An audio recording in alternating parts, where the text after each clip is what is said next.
먼저 우리는 곧 있을 유명한 두 축구팀 바이에른 뮌헨과 프라이부르크 사이의 경기를 살펴보자. 바이에른 뮌헨은 분데스리가 순위에서 안정적으로 3위를 유지하고 있으며 그들은 승리를 결심하고 있다. 반면에 프라이부르크는 어려움에 직면하고 있다.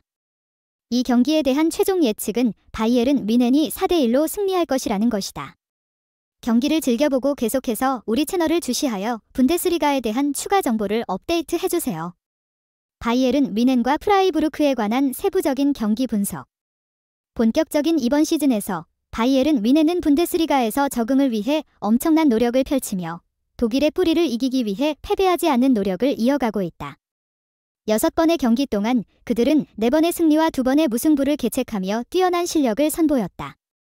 이런 결과 덕분에 토마스 투헬 감독이 이끄는 이 팀은 레버쿠젠의 2점, 슈투트가르트에게 1점 뒤지며 뛰어난 성적을 바탕으로 3위에 등극했다. 챔피언스리그에서 코펜하겐에게 2대1로 승리하며 덴마크로부터 돌아온 그들도 있습니다. 바바리아를 기반으로 하는 바이에른 뮌헨은 이 분데스리가 내에서 저력 있는 상위권에 오르는 목표를 가지고 있고 그 큰 나아가는 열망을 보이고 있다. 이런 위대한 목표를 달성하기 위한 중요한 계기가 바로 다가오는 일요일 밤에 열리는 프라이부르크와의 싸움이에요.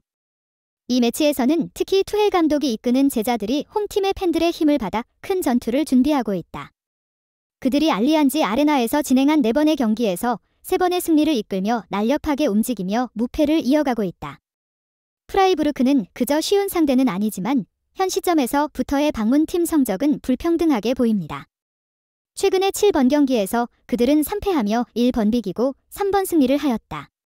특히 크리스티안 슈트라이히 감독의 지휘자들의 성적은 최근 웨스트햄에 패하며 홈팀으로서의 패배가 눈에 띈다. 과거의 경기 결과도 프라이부르크가 바이에른 뮌헨에게 맞서긴 쉽지 않았다는 걸 보여줍니다. 최근 두 팀 간의 10번의 경기에서 그레이 울프는 7승 2무 1패를 기록하였다. 그러므로 일요일 밤의 경기에서 바이에른 뮌헨이 프라이부르크를 압도할 것이라는 생각은 그리 믿기 어려운 일이 아니다. 레버쿠젠과 함께 그레이 울프는 이번 시즌 분데스리가에서 가장 효과적인 공격선을 보이는 팀 중 하나로 총 20개의 득점으로 성공하며 매 경기에서 평균 3점 이상을 이끌어냈다. 반면에 프라이부르크의 수비진은 최근 8번의 원정 경기에서 6번 실점하였다. 바이에른 뮌헨과 프라이부르크의 최신 선수 출전 상황. 바이에른 뮌헨은 마누엘 노이어의 골키퍼, 매튜스 드라이트 중앙 수비수, 그리고 세르주 그나브리의 스트라이커가 부상으로 결장 중이다. 그렇지만 이런 상황에도 불구하고 바바리아 팀의 선수들은 매우 근성 있으므로 토마스 투헬 감독은 위 기록된 선수들에 대한 부상에 대해 그렇게 걱정하고 있지 않다. 바이에른 뮌헨 팀은 대부분의 경우 4-2-3-1의 형태로 팀을 구성하여 경기에 나설 가능성이 높다. 이런 형태에서 그레이 울프의 가장 앞선 공격선은 현재 상승세가 있는 해리 케인이 될 것이다. 그의 뒤에서 공격을 지원하는 선수들은 코만, 무지알라, 그리고 산지가 될 것이다. 방문팀의 니콜라스 호퍼는 출장 정지 상태에 있다. 더욱이 왼쪽 수비수 크리스틴 건터가 부상으로 있는 상태에서 프라이부르크의 수비진은 보충하기 어려운 허점이 있을 것이다. 예상되는 바이에른 뮌헨과 프라이부르크 경기 라인업. 바이에른 뮌헨, 4-2-3-1 굴라이히, 파바르, 김민재, 우파메카노, 게레로, 키미, 고레츠카, 코만, 무지알라, 산네, 케인. 프라이부르크, 3-4-1 주아도르크 아투볼루, 깐터, 실디아, 레이나르트, 쿠블러, 에게스테인, 카이텔, 살라이, 그리포, 드왕, 홀레르. 바이에른 뮌헨과 프라이부르크 경기에 대한 배팅 예상. 개개의 담보. 홀수 점수. 최근 두 팀 간의 7개의 대결 중 6개가 홀수로 끝났다. 또한 바이에른 뮌헨의 가장 최근의 2개의 홈경기와 프라이부르크의 가장 최근 5번의 원정 경기 중 4번에서 총 점수가 홀수였다. 양팀 점수의 유효성을 검사하는 최초 두 팀의 10번의 경기에서 8번 경기에서 양팀이 서로에게 골을 쐈다. 바이에른 뮌헨은 이전의 8경기 중 6번 클린시트를 유지하고 있지 않았으며 프라이부르크는 최근 8번의 원정 이동 중 6번에서 실점했다. 프로페셔널 예측인들의 바이에른 뮌헨과 프라이부르크에 대한 예측. 스카이 스포츠의 해설가 로타르 마티우스, 분데스리가에서 바이에른 뮌헨은 그들을 이기기 어려운 높은 산과 같습니다. 프라이부르크는 토마스 투헬 감독 팀의 상대 수준이 아닙니다. 특히 그들이 홈에서 경기를 할 때는 그렇다. 바이에른 뮌헨과 프라이부르크 경기에 금의 환영. 바이에른 뮌헨의 최근 홈 경기에서 7번의 경기 중 6번의 경기에서는 1회 이상의 골이 나는 것으로 집계되었다. 바이에른 뮌헨과 프라이부르크의 스코어 예측. 바이에른 뮌헨은 홈에서의 이점을 최대한 활용하여 프라이부르크에 대해 승리를 확정지을 것입니다. 그리고 이 경기는 확실히 많은 득점이 나올 것입니다. 최종 스코어는 투헬 감독이 이끄는 팀이 4대1로 승리할 것입니다. 다음 뉴스. 바이에른 뮌헨이 제롬 보아탱을 다시 사들이는 계획을 공식적으로 포기했습니다. 이 결정은 보아탱이 그의 경력이 어려움에 처해 있는 상황에서 새로운 경력을 찾는 새로운 기회를 열었습니다. 7일, 한국 시간을 기준으로 핵심 축구 클럽 중 하나인 바이에른 뮌헨이 제롬 보아탱의 긴급 재영입 계획을 철회했다는 사실을 공개했다.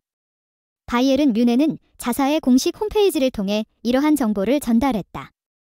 그들은 제롬 보아탱은 바이에른 선수단으로 다시 돌아오지 않을 것이라는 공식적인 결정을 6일 현지 시간에 내렸으며 이 결정이 그에게 전달되었다고 밝혔다. 이 결정은 긴 시간 동안 바이에른에 헌신해온 보아탱에게 새로운 진로를 모색하는 계기가 되었다. 제롬 보아탱은 바이에른 뮌헨에서 한때 월드 클래스 수비수로 세계적인 수준의 기량을 과시하였다. 바이에른 뮌헨 소속 플레이어로서 이만큼 찬란한 성적을 거둔 것뿐 아니라 또한 독일 대표팀의 주축 선수로서 활약하는 등 선수의 역량을 최대한 출현시켰다. 그의 성적 중에서도 특히 기억에 남는 것은 유럽 축구연맹 챔피언스 리그 UCL 우승과 월드컵 우승이다. 이 두 행사는 단연 국제 축구계에서 가장 권위 있는 대회로 인정받는데 그는 이 두 대회에서 모두 우승차가를 차지하며 선수로서의 위상을 고무하였다. 하지만 그 후 보아탱의 선수 생활은 힘든 시간을 맞이하였다. 약 2년 전 그는 바이에른 뮌헨으로부터 환송을 받았고 그 이후 프랑스의 올랭피크 리옹에서 선수 생활을 지속하였다. 그의 첫 시즌은 상대적으로 활약했지만 2022에서 2023 시즌인 그의 두 번째 시즌에서는 체력 관리 불안과 감독과의 사이에 어려움이 생기며 출전 기회를 점차 잃어갔다. 이후로 그는 FA 자격을 얻었지만 이적 시장이 마감될 때까지 새로운 팀에 입단할 기회를 얻지 못했으며 그의 은퇴 소식 또한 알려지지 않았다. 이렇게 힘든 시기를 겪고 있는 중에 보아탱은 마침내 바이에른 뮌헨의 재영입 제안을 받았다. 바이에른 뮌헨은 여름 이적 시장에서 전반적인 계획을 확립하지 못함으로써 팀 내에 빈자리가 생겼으며 이를 보완하기 위해 보아탱을 불러들였다. 이전 시즌에서 바이에른의 중앙 디펜더 역할을 수행한 6명의 선수 중 리카 에르난데스, 벤자만 파바르, 요시프 스타니시치 3명이 그 팀을 떠나게 되었고 반면 김민재는 이 팀에 합류하였다. 보아탱은 이러한 상황에서 약 2주일 동안 바이에른 1군과 함께 훈련하면서 그 자신의 능력을 보여주었다. 이는 일종의 입단 테스트로 볼 수 있다. 그런데도 불구하고 바이에른 뮌헨은 보아탱의 재영입을 넘어서는 결정을 내렸다. 그들은 김민재와 우파메카노가 이제 건강한 상태로 경기를 소화하고 있으며 더리흐트도 복구 절차를 순조롭게 밟고 있다. 중앙수비 선수층의 인원 문제가 크게 완화되었기 때문에 보아탱의 긴급 영입은 더 이상 필요하지 않다고 설명하였다. 그러나 바이에른 뮌헨은 앞으로의 선수 생활을 계획하는 보아탱에게 실패는 있지만 별다른 문제는 없다는 점을 강조하였다. 그들은 보아탱에게 건강을 유지하고 계속 우리 팀에서 훈련하도록 제안했다. 그는 아직도 체력 상태가 상당히 좋다고 말하였다. 이렇게 그의 선수 생활은 불투명한 미래를 맞아가고 있다. 오늘 영상이 마음에 드셨다면 좋아요와 구독 부탁드립니다. 날씨가 쌀쌀해지는 가을, 여러분의 건강 챙기시고 즐거운 일상 되세요. 다음 영상에서 뵙겠습니다. 감사합니다.